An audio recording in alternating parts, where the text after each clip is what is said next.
Hey, what's up, everybody? I'm here to give you guys my WWE Monday Night Raw review for September 17th, 2018. And, um, the show just got off the air like a second ago, so I'm giving you guys my review right now. We have the commentary team of Corey Graves, Michael Cole, and Renee Young. And Roman Reigns comes out to cut a promo, and this was after the situation that took place at Hell in a Cell. And he pretty much says that Brock Lesnar um, never bothered to show up to Raw, but he bothered to show up to ruin my Universal title match. Well, first he says that he woke up still Universal Champion, which sounded like a heel promo because he didn't really have a clean win as Universal Champion.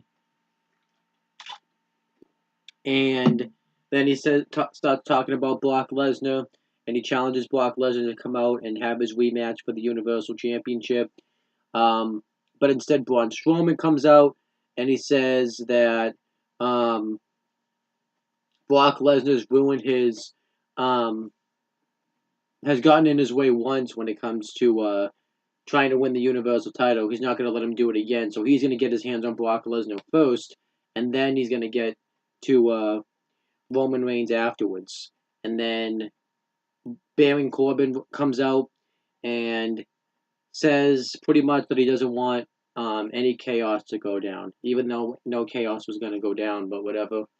So he says that he made some calls and fixed the situation, and he announces in Saudi Arabia um, on a WWE Network's event called Crown Jewel. There's going to be a triple threat match for the WWE Universal Championship, where Roman Reigns will defend the championship against Braun Strowman and Brock Lesnar. And so that's pretty much the big news. I kind of expected this triple threat match to get made, but I didn't expect it to get made in Saudi Arabia. So WWE is yet again going to do another show now. Um, and and I know a lot of people have mixed feelings about WWE going back to Saudi Arabia and you know oversaturating the product. And um, I don't think this is really the place to really talk about those topics. Check out the Wrestling Rundown, the CM Brothers channel, to talk about and I'll talk about those topics there. Um, but then Braun Strowman thinks this is a bunch of BS, to which I didn't think Braun Strowman was still a heel until he said that this sucks, Baron Corbin sucks, and every one of you suck. So then he goes to go backstage, and Paul Heyman comes out with the door from the Hell in a Cell, and says that the reason that Brock Lesnar did what he did last night is when he was Universal Champion, the WWE was very successful. They were getting a ton of money for TV deals, for doing shows in Saudi Arabia.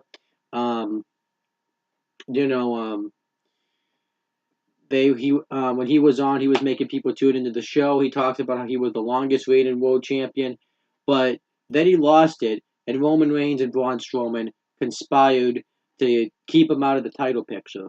So he says he ruined his chances to get his rematch. He ruined their matches at Hell in a Cell, and he said that he's the most well-paid UFC performer or fighter, whatever, and that after Saudi Arabia, he's going to be the top dog on Monday Night Raw.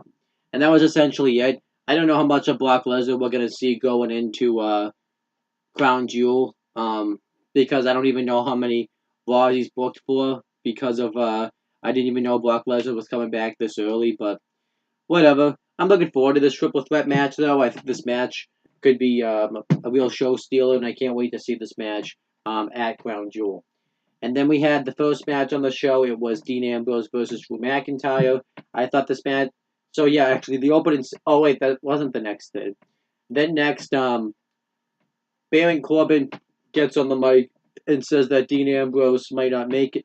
No, I'm sorry. that Roman Reigns might not make it to Crown Jewel as Universal Champion. He might not even make it to Super Showdown as Universal Champion because he's going to defend the Universal title against Baron Corbin. And then that was it. So overall, I thought the opening segment was fine. I liked the announcement and stuff. But hearing Baron Corbin get a title match, and just because Baron Corbin's the shit stain of my existence, I'm giving it a thumbs in the middle. Because I'm biased. Then we had Dean Ambrose versus Drew McIntyre. I thought this was a really good match here. Ambrose dominated the matchup early, targeting the leg of Drew McIntyre. He ran him back first against the apron, but then McIntyre could control with a wicked clothesline and threw him into the barricade, and he really beat the crap out of Dean Ambrose. But then Dean Ambrose started to mount a comeback. He hit his elbow drop from the top turnbuckle. Ambrose hit the reverse Alabama slam. And then Dean Ambrose went for a dive off the turnbuckle, and McIntyre moved out of the way, and Ambrose went crashing into the turnbuckle, which I was kind of surprised to see him do a spot like that again. Since those news reports came out about what he was going through doing his injury, but whatever. And he's about to be counted out, but then Ambrose just beats the 10 count, getting back into the win. Then McIntyre hits the Claymore kick for the win. The finish was really weird, but I didn't really mind the finish too much. I like the fact that Drew McIntyre won, so yeah, I really enjoyed this. I'll give this match an up. I thought it was a nice way to kick off the show. Then we had Drew McIntyre backstage, and Dolph Ziggler's congratulated him on his win. Dolph Ziggler was there after being thrown off the Hell in a Cell, but whatever. Then Baron Corbin comes up and said that everything's gonna go our way tonight, and he recommends that he suggests pretty much that Dolph Ziggler invokes his rematch clause for the Intercontinental Championship, since Seth Rollins possibly isn't going to be here after falling off the Hell in a Cell, and Ziggler's like, yeah, I'll invoke my rematch clause, and if Seth Rollins is unable to compete, then we won't have the match. Now I would have given this an up, but I'm gonna give this a down because there's more on this that causes it to be a down. Then we had Natalya and the Bellas backstage, and Ronda Rousey comes up to him and says that she wants to have an open challenge, but she doesn't know how the whole process works, so they explain it to her, and then that was that. This segment was shit. Down. Chad Gable beats Victor. I'm not breaking that match down. He just beat him. And then afterwards, since Bobby Roode and Connor were out there in their partners' corners, Connor attacked both of them. This was stupid. Gets it down. Bobby Roode continues to be used like a joke, and Chad Gable continues to be used like a joke. Then Seth Rollins is backstage, and he finds out he has to. So Seth Rollins, you could have had his appearance be a big surprise and really made people think he wasn't going to be there, but they did want to build suspense. So he just showed up randomly and found out he was having a title match and was pissed. Down. Undertaker promo. I really like this promo. Undertaker comes out and talks about how Triple H is being delusional, saying that he thinks he's lost respect for himself and that Undertaker can't hang anymore. He talks about how Triple H has turned into a businessman and has that corporate environment. He's not the game anymore. And he talks about how Shawn Michaels is going to be in Triple H's corner at Super Showdown, but my brother Kane is going to be in my corner. So that was essentially and he also says that he's going to Triple H will rest in peace and he'll put him down. Overall, I really enjoyed this promo segment. I thought it was awesome to see the Undertaker. I'm going to give this an up. I think this was probably the best thing on the whole show. I really enjoyed this.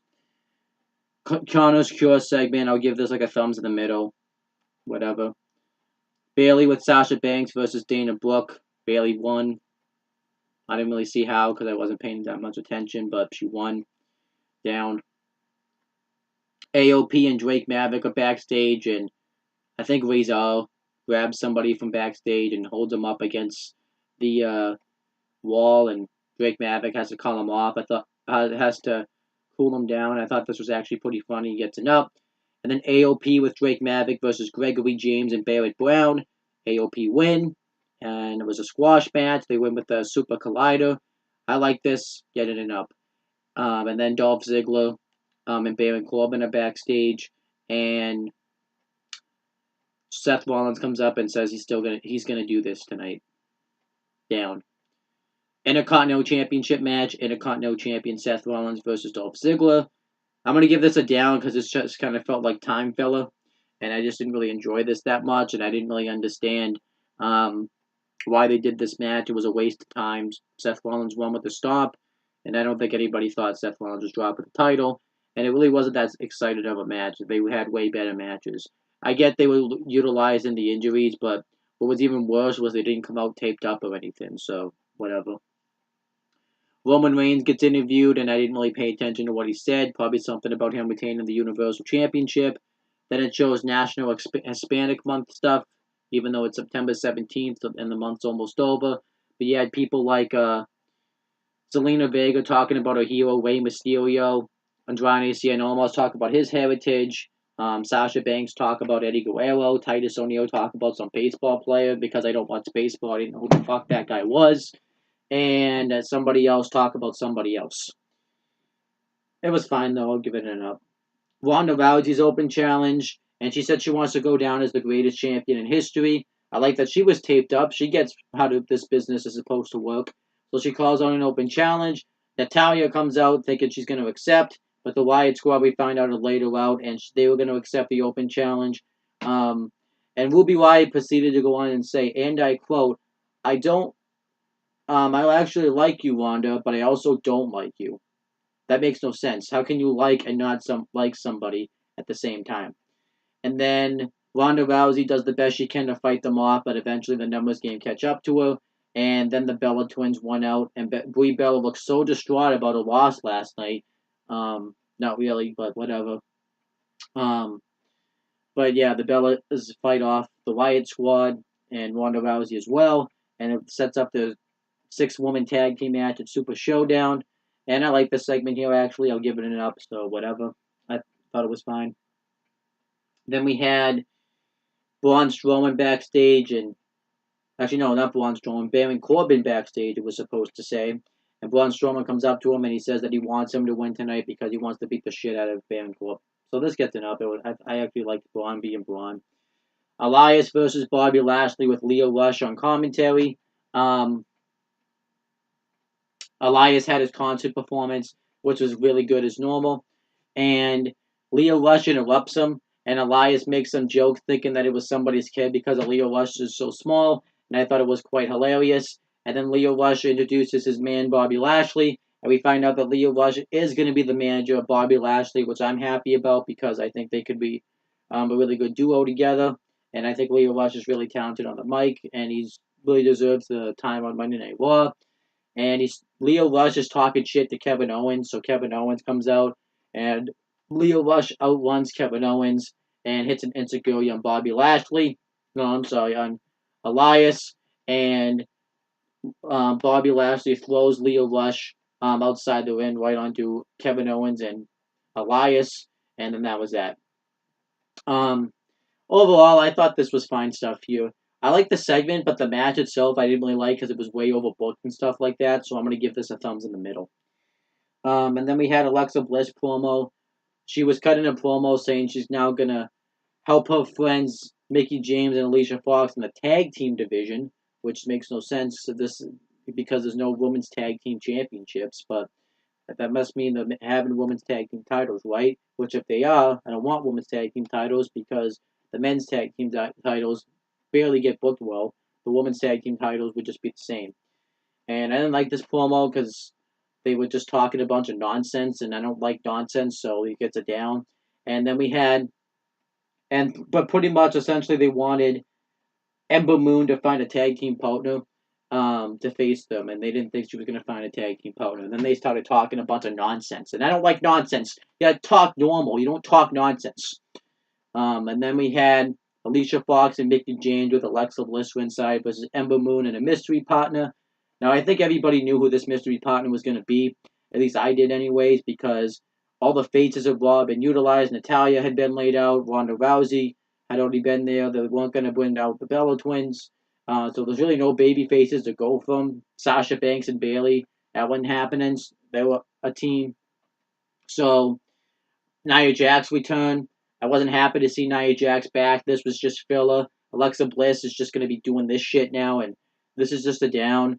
And Ember Moon and Nia Jax won when Nia Jax beat Alicia Fox, and I gave no fucks. Then Baron Corbin tells the referee backstage to call the match down the middle. We had the Universal Championship match, Universal Champion Roman Reigns versus Baron Corbin. Baron Corbin sucks. This is a 2-star match because Baron Corbin can't wrestle well with anybody, and Roman Reigns has to carry this match, and Roman Reigns can't even carry a match himself. So yeah. Baron Corbin throws a chair at Roman Reigns' face, and this leads to a DQ. But then Roman Reigns just says to restart then Baron Corbin says to restart the match as a no DQ match, and Roman Reigns does a good job of fighting off Baron Corbin. But then Braun Strowman runs out. Roman Reigns fights him off. Ziggler McIntyre run out. Ambrose and Rollins come out and beat the crap out of him, and then they do all this shit to Roman Reigns just for Roman Reigns to win in the end with a spear, and he retains the Universal title. It builds to their 6-man tag team match with the Shield and the Pact, and I gave no fucks. This was a weak Raw, I thought. I thought it was very average. The only thing you really need to see is the opening segment, Ambrose versus McIntyre, and the Undertaker promo segment, and maybe the Ronda Rousey segment, but I wouldn't even really recommend that. It's a good segment, but it's nothing you really have to go out of your way to see. But I thought this Raw was kind of a weak follow-up after Hell in a Cell, and I just thought it was very average.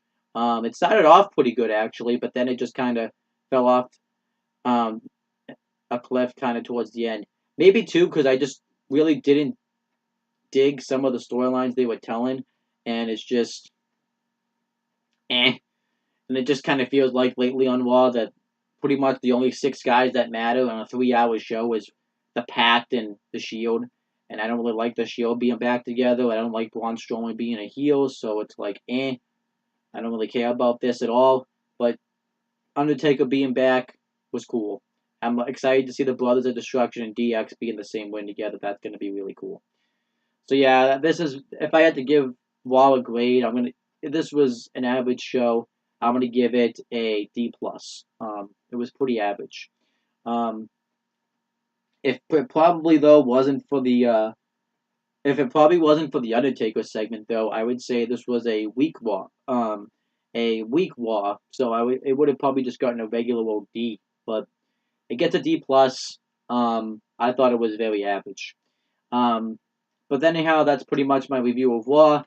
Look how I just talked about Raw in a little bit under 20 minutes with not a fuck given, so that just shows you how effective of a show that is right there. But that's pretty much the end of this review.